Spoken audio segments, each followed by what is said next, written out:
Welcome to I Learned a Thing in the Bathroom from Dollar Shave Club, where we explain something very complicated in mere minutes to occupy your brain while you shave.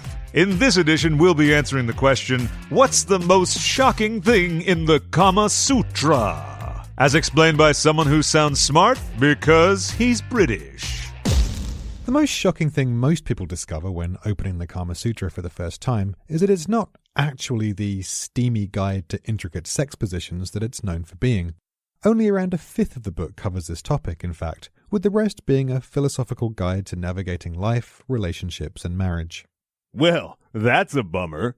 Where did this book come from, anyway? The Kama Sutra was compiled over 2,000 years ago by the Hindu philosopher Vajrayana. But because it was written in a very complex form of Sanskrit, the sacred language of Hinduism, it was notoriously difficult to understand. When a more accessible version called the Ananga was published in the 1600s, the original was all but forgotten. So how do we know about it now?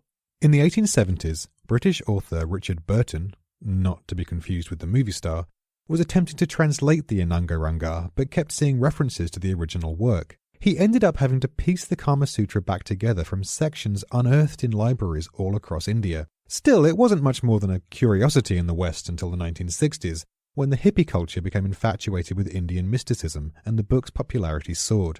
Remember when the Beatles started adding a sitar to every song? That's pretty much when it happened. Okay, but why does everyone think of it as some kind of sexy sex guide if it's not a sexy sex guide? I just like saying sexy sex guide.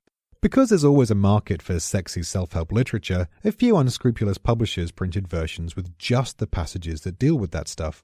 One of these versions was distributed on the internet in the early 90s, forever cementing the book's reputation as a piece of novelty erotica.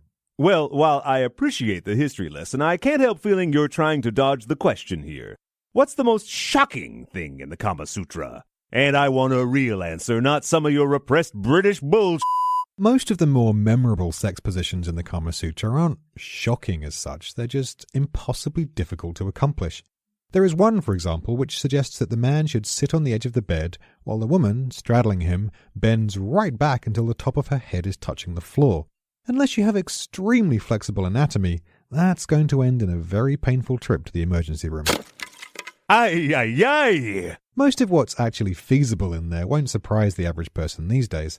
A generation brought up with the internet, and before that, cosmopolitan, is more likely to be shocked by how tame it is than anything else. Well, now I feel unfulfilled and slightly angry.